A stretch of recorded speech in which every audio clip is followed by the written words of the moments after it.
Sometimes you feel like a nut, sometimes you don't. Almond Joy's got nuts and something even way better than that. Yes, Almond Joy is made with almonds and joy. The Senate approves a bill expanding health care and disability benefits for veterans exposed to toxic burn pits. It goes to President Biden for signature into law now. The vote was 86-11 in the Senate. All the noes came from Republicans. The site of the 2024 Republican National Convention's pretty much settled. It's down to Milwaukee or Nashville, but council members in Music City effectively took Nashville out of the running, voting down a draft agreement to host the gathering. 22 out of the 35 Democratic-dominated council voted against it. That means Milwaukee is a likely choice. The Republican National Committee will make its formal presentation Thursday to the full RNC membership in a closed session. Chris DeMeo, Fox News. The Los Angeles City Council votes 11-3 to ban homeless encampments within 500 feet of schools and daycare centers. What we did today is provide more safety for our students. We need to work towards real solutions backed by real resources that will result in lasting change on our streets. Council members Joe Viscano and Nithya Raman. The first cargo ship carrying grain from Ukraine since the start of the Russian invasion has been inspected in Turkey and allowed to move on. The ship, which is carrying Ukrainian corn, is expected to cross through Istanbul's Bosphorus Strait and sail to Lebanon.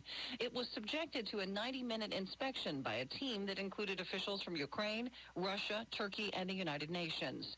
The checks are to make sure that incoming vessels aren't carrying weapons and that outgoing ones only carry grain, fertilizer, or related food items.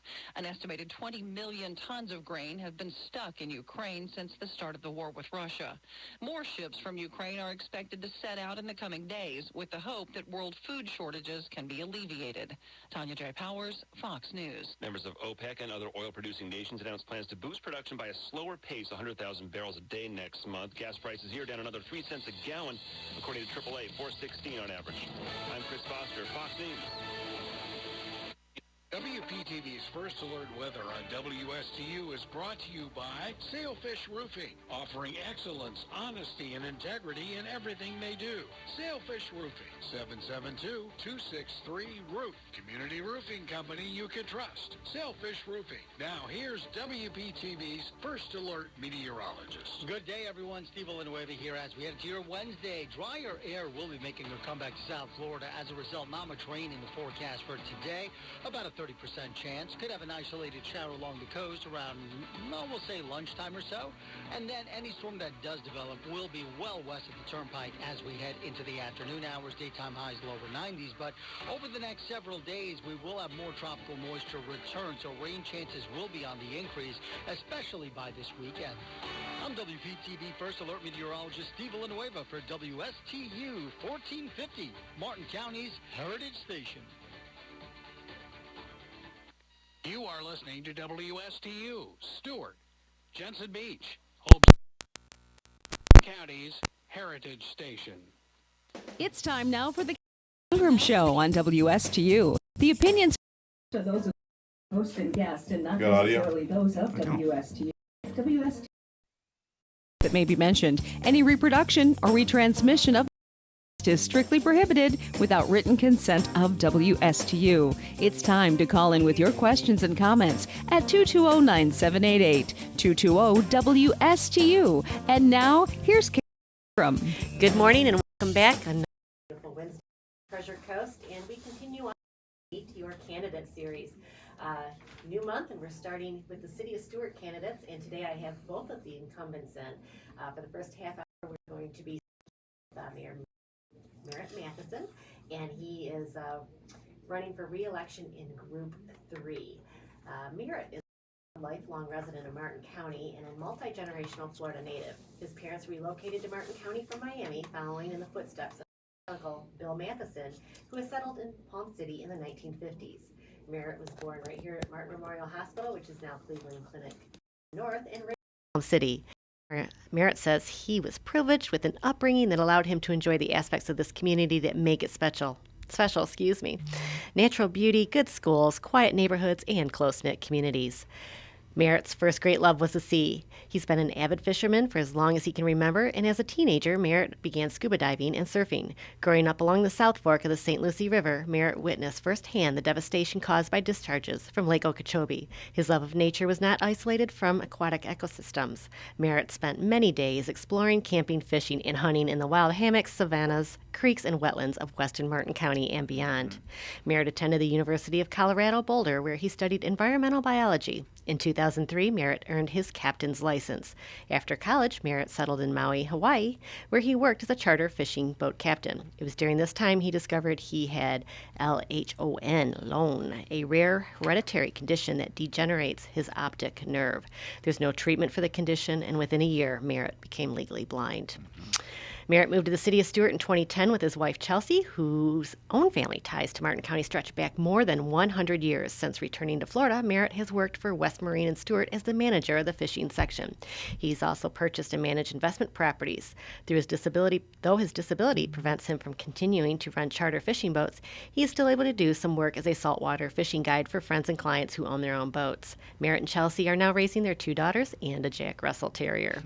Merritt says, though I left Martin County in my early 20s to gain an education and explore the world, I was drawn back here when I knew it was time to settle down and raise a family. My roots are deep. I'm grateful to the generations before me who worked hard to preserve the small-town charm of Stuart, and I have been proud and honored to serve the city of Stuart as commissioner since 2018 and mayor since December 2021.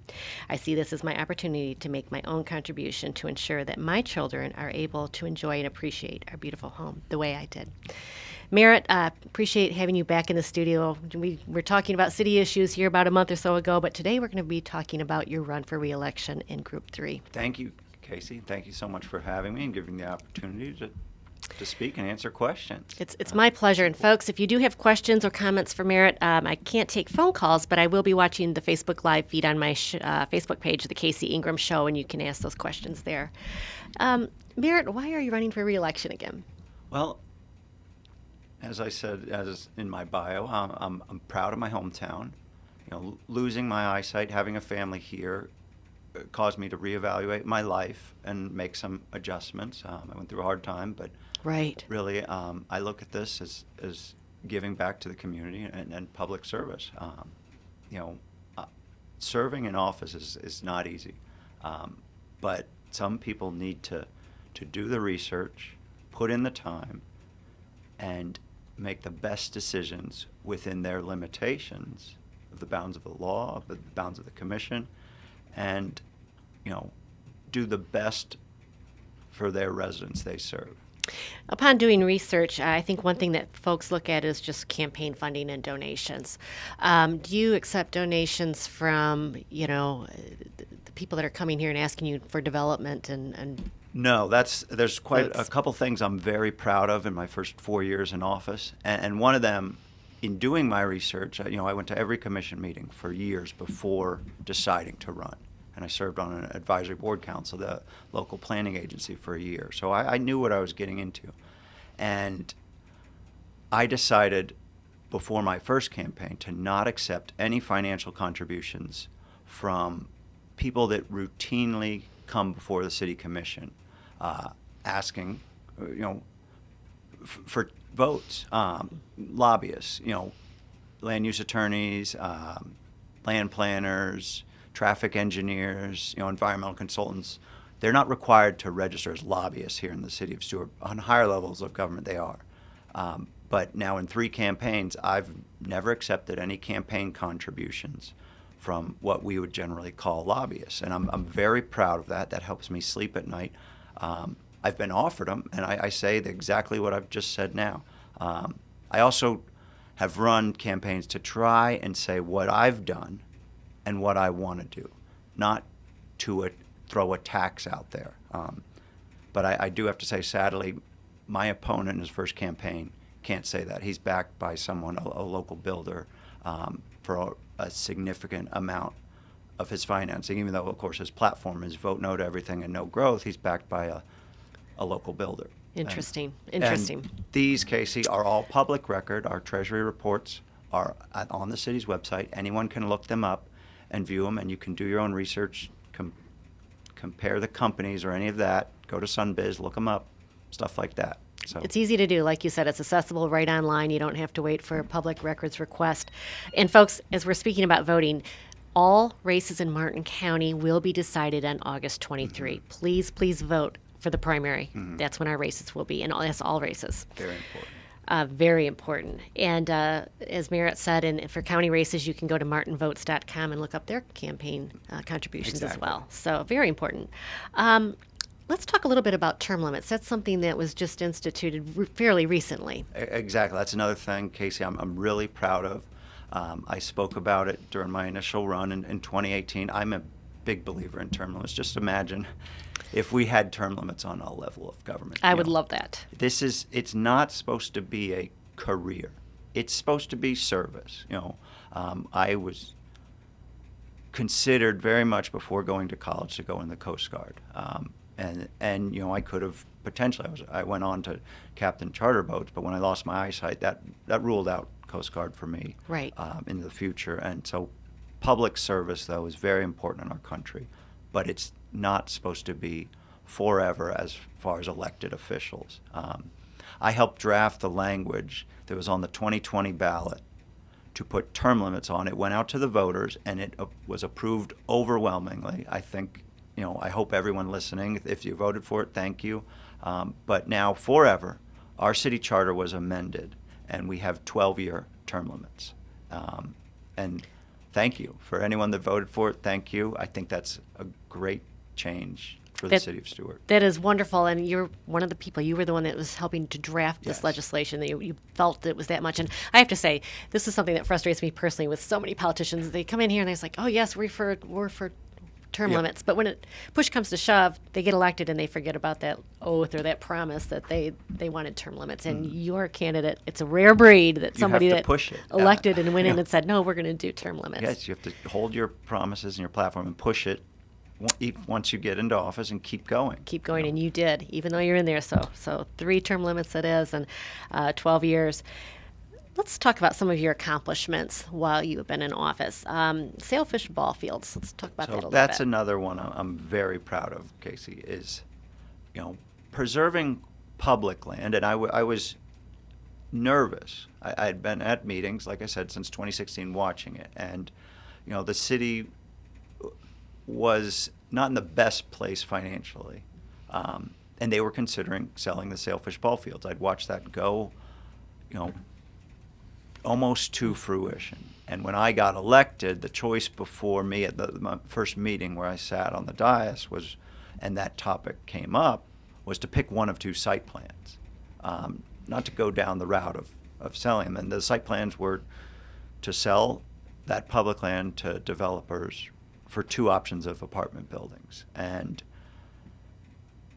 to be clear, there's a total difference when it's city-owned land versus private property. Private property, there, Florida is extremely big on property rights, as it should be.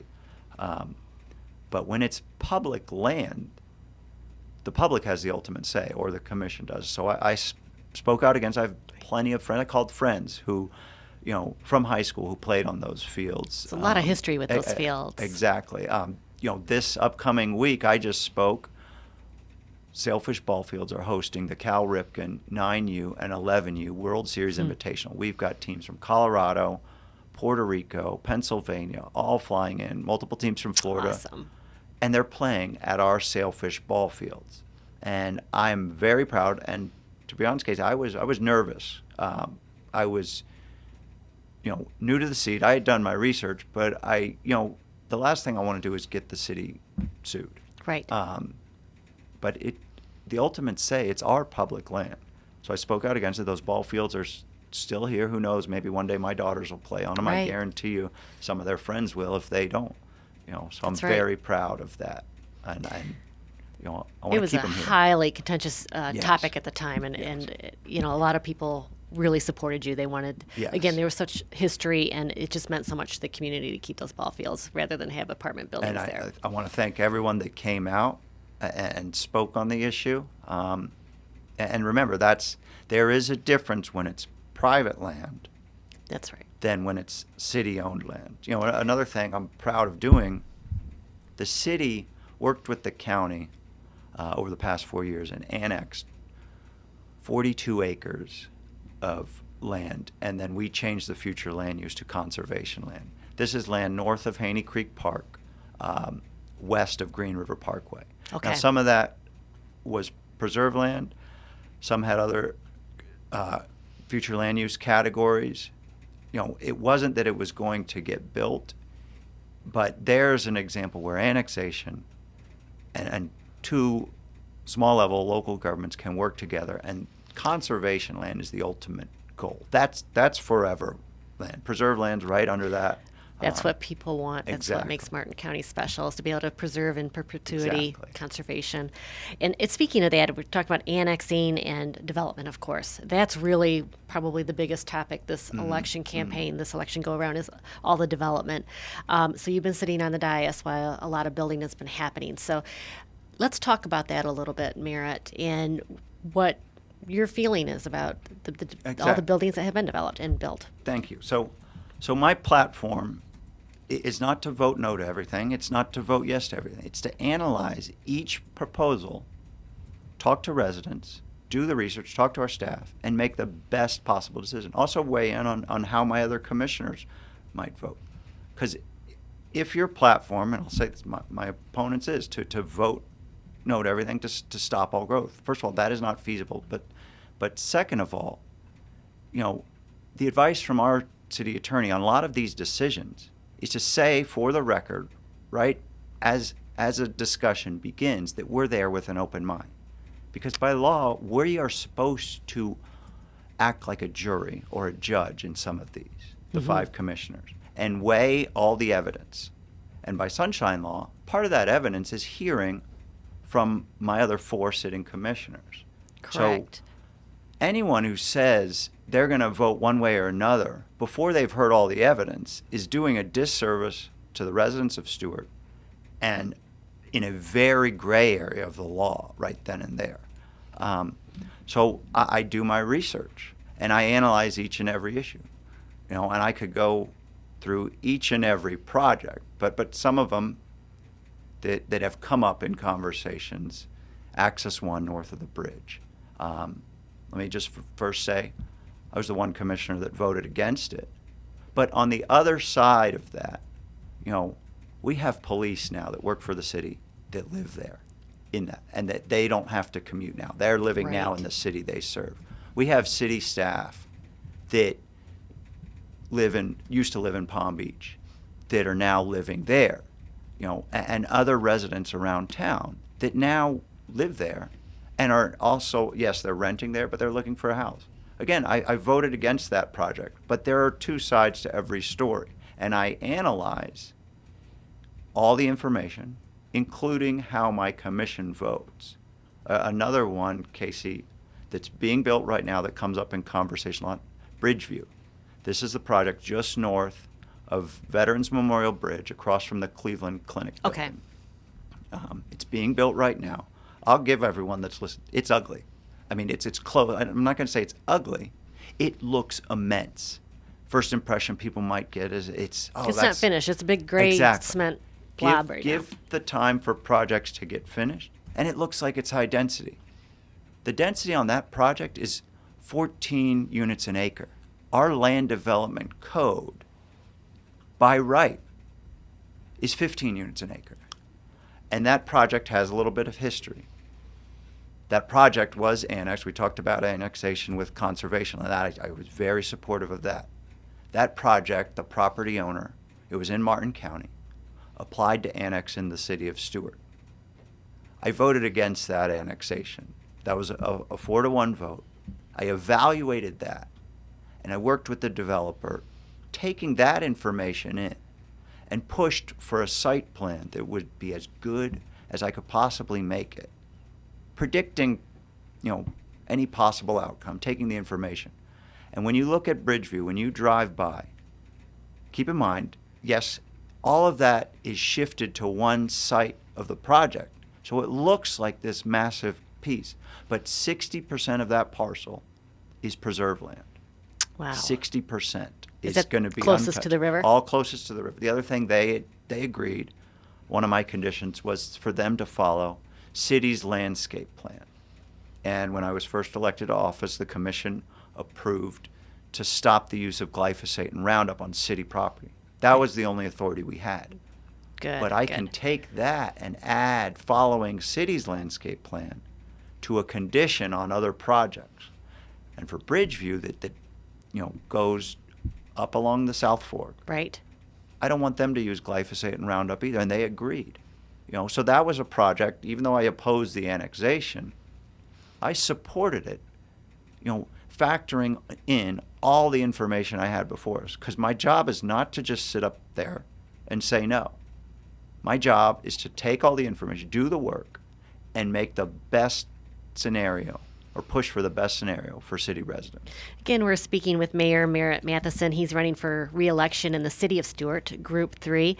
Merritt, we have a couple questions off Facebook, and I'm going to make a quick comment here. I did not realize 60% of that land for that Bridgeview project was in conservation and was left as open green space, so that is very impressive. Amy Pritchard said, preserving Martin County includes stopping development that infringes on our waterways. And Brent Wallenberg has stated there cannot be a more important issue for Martin County than restoring the lagoon, and it can only be done by putting calcium carbonate shell and sand back in the shore where it was removed from paved roads or to paved roads. Merritt, the waterways, both of those talk about waterways. So that's something that's the waterway is exactly right, and each of those decisions, just like Bridgeview, we have to balance at the city commission. People do need to understand we don't have ultimate say on private land.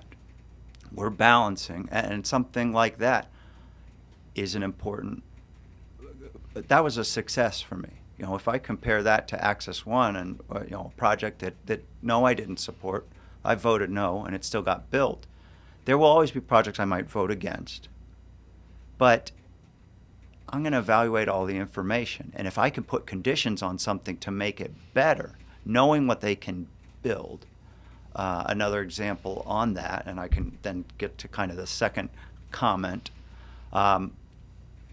Sailfish Cay, it's being built right downtown here. It had the tower crane on it. It's right on Seminole Street. Sailfish Cove. That project was approved in 2016. That building footprint was approved, but they came back before us since I was on the commission. Okay. From 2018 on. It pulled out, the investor pulled out when the toxic algae blooms of 2018 hit. And so the city was sitting there with a vacant parcel of land where water would sheet flow off Seminole Street right into the river. That was a horrible situation.